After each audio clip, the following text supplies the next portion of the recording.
It is probably the best chance Russell Westbrook has had yet to win a ring in the NBA. The 32-year-old nine-time All-Star joining the Lakers after splitting time between the Rockets and Wizards since 2019. Westbrook traded to the Lakers earlier this month. It is the third time he's been traded in as many years. So Russ, of course, now joining LeBron and Anthony Davis. But if you take a look, he's had some very notable teammates since his time in the NBA. Kevin Durant, James Harden, Paul George, Bradley Beal, Carmelo Anthony, by the way, who will now be his teammate yet again, and then Anthony Davis and LeBron James. The Lakers hoping that Russ can help them win yet another title. They won it back in 2019, got knocked out of the first round of the playoffs this past season. Let's go to Russell Westbrook's introductory press conference. So thank you. First question. First of all, Russell, welcome back. We were just talking earlier about when you were about 12 years old, you were watching the Laker parades and stuff like that. And even then you knew you wanted to be a Laker and how much this day means to you. The other part of the question is, in the past, you've been used to being the focal point of the offense. Now you don't have to worry about that. And what adjustments will you make now that you're playing with people like AD and LeBron? I mean, first, man, it's surreal. I think it still hasn't kind of hit me yet that being from LA, growing up, not too far from here, being able to watch the parades, try to go to them, miss school to try to go to them, being a Laker fan and being from LA, but now everything coming full circle for me is it's a blessing. You know, it's a lot of things I can't put into actual words just because, you know, some of these dreams don't come true for people like myself. And I'm truly blessed and thankful for this opportunity. And, you know, I can't wait to get started. And then secondly, and I've been blessed to be able to go into my 14th season. And each year I try to find ways, like Rob mentioned, to be able to uplift and make my teammates better around me. And AD and Bryant are friends of mine first. And me being their teammate, my job is to come in and uplift them. And they'll do the same with me, vice versa. And as the season prolongs, we will figure it out. There will be ups, there will be downs, and that's normal. That's okay. But we will figure out how to play the best way that we want to play to be able to win a championship.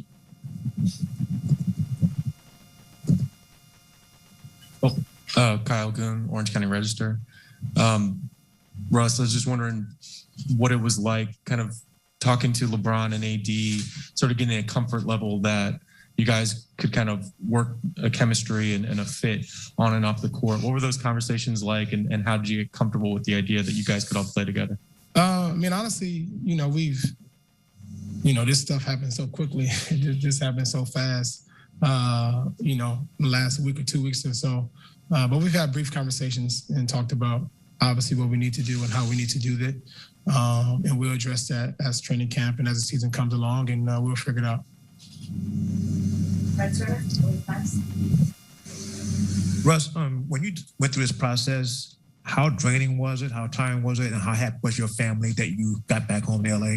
I mean, it was, you know, anytime a situation like this comes about or an opportunity presents itself, it can be stressful, it can be a lot of emotions, but ultimately the biggest thing for me is being in this league when you know teams that actually want you and actually want you to be a place. To me, that means more than anything else. And at that point, it's my job to be to make sure that I come and do what I'm supposed to do, and that's to come and compete and make sure that we have a chance to compete for a championship. And yes, my family was very, very happy. Hey, Russ, welcome back to LA. When you look at the way the league is kind of shaping up right now, where do you see this team stacking up with some of these other contenders, and how meaningful is it for you to be back in a situation where you can say at the start of the year that, you know, the goal is to win a championship and that's potentially attainable with this group? Yeah, man, to be honest, my mindset is I never really worry about no other team. You know, to be honest, I only can control what's in our locker room and how we able to compete and go out, and I put our team up against anybody. And that's just kind of how my mindset is. And that's where I stand with that.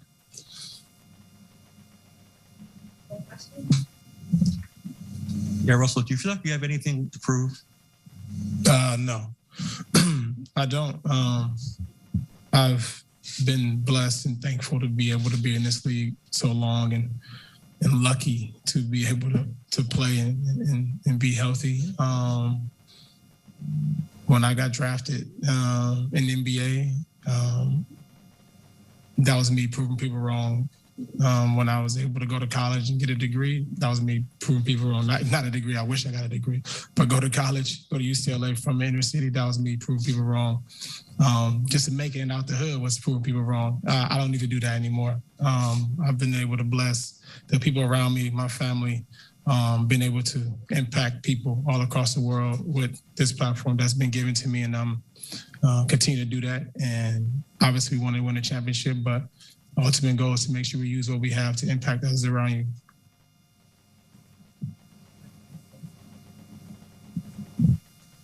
Hi, Russell. Markman didn't hear you USA Today. Congratulations. Good to see you. How do you initially envision how you and LeBron will share ball handling and playmaking duties?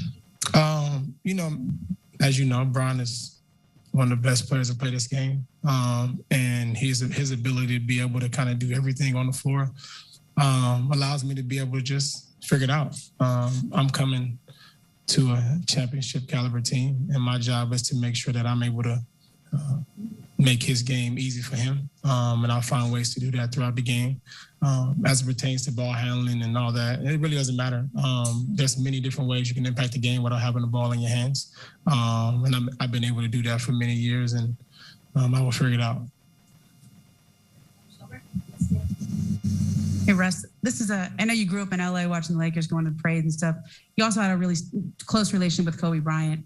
Did you have that in your head at all when this trade was coming together and in just these last couple of weeks since it's happened? Yeah, it hasn't left my head. It's things that we've talked about, me and him, just the potential of me being able to be a Laker and understanding what that entails. It's just crazy to think about, and that will be with me every time I put that Laker jersey on. That's all I can say about that. I get a few questions on Zoom. Okay, we're going to start off with Mike Trudeau. Hey, Russ, welcome to Los Angeles. Just to follow up on Kobe, that there was that time during his last year, he came to Oklahoma City, and you and KD had some time with him in the locker room and kind of exchanged gifts. And just wondered, the whole mentality he used to talk about when he thought about you was something that Rob alluded to, that constant competitive fire. Was that the thing that he related to you most with, or did it just come from competition and all the time that you spent playing against him and so on and talking to him? I think that was the initial thing that kind of brought us together, as being able to compete and not being able to take nights off. But we began to have a better relationship off the floor as brothers, and talking about other things outside of basketball, and things that we've been able to do with this game. And to me, that is the most important thing I've been able to cherish from Kobe, that I will continue to cherish and live on. Just an anecdote to that. I remember, I still have his voice in my head, but the year that Russell broke the record that no one thought would ever be broken in terms of averaging a triple-double and putting himself in the category of players like the Big O. There were a small handful of players around the NBA that Kobe really felt like embodied that sort of Mamba mentality. And I remember throughout that year, just his praise for Russell's approach, and, him talking about that competitive edge that is rare in sports, across all sports, and that I could just hear him say he gets it, like he's got it. Okay, our next question will be from Dave McMillan, ESPN. Hi, fellas. Coming to you from Vegas. Start with Russ, and I have a question for Rob as well. Russ, you've had so many moments in your career, whether it be that first round series against the Lakers, obviously the relationship with Kobe playing the Lakers in the bubble in the playoffs, that Nipsey Hussle tribute game. Melo spoke to us about how just the Lakers, even though we never played for them, always seemed to be on his radar to some extent. I wondered if you could speak to that. Did you share a type of sentiment like that where you felt like the Lakers were kind of circling in your career? At some point, obviously, being from LA, you always wish that you can play for your home team and being able to do that.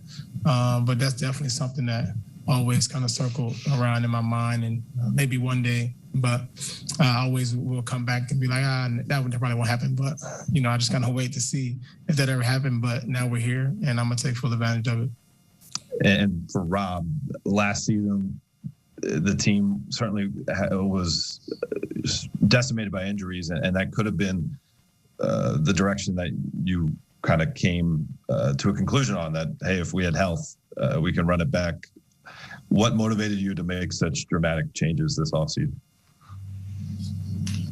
Opportunity. I think it was an opportunity to make an aggressive move that we felt like bettered our probability to bring the 18th title to the Los Angeles Lakers. And when an opportunity like that comes, you're thoughtful, you analyze it, you look at the pros and cons, and then you make a decision. That's what leaders are tasked to do. And we felt like this was an opportunity to maximize our ability to do what we're obsessed to do, and that's to bring an 18th title to this city. Thanks, guys. All right, so you've been listening to the Russell Westbrook introductory press conference there, joining the Lakers. Of course, he's from Long Beach, grew up watching the Lakers, went to UCLA, saying it is a dream of his there. Lakers, Avery Johnson, as he put it, he's like, I'm not calling it quite an AARP team, but it is old. You got Carmelo Anthony, who they just acquired. They're 37 years old. LeBron James, 36. And then even Russell Westbrook, 32. They are the second favorite to win the title, though, this upcoming season, sitting behind the Nets. Do you want a sports network that delivers everything that matters about the game? The highlights, the picks, the instant analysis, no yelling, no fake debates, no politics. Hit the subscribe button and never miss a moment.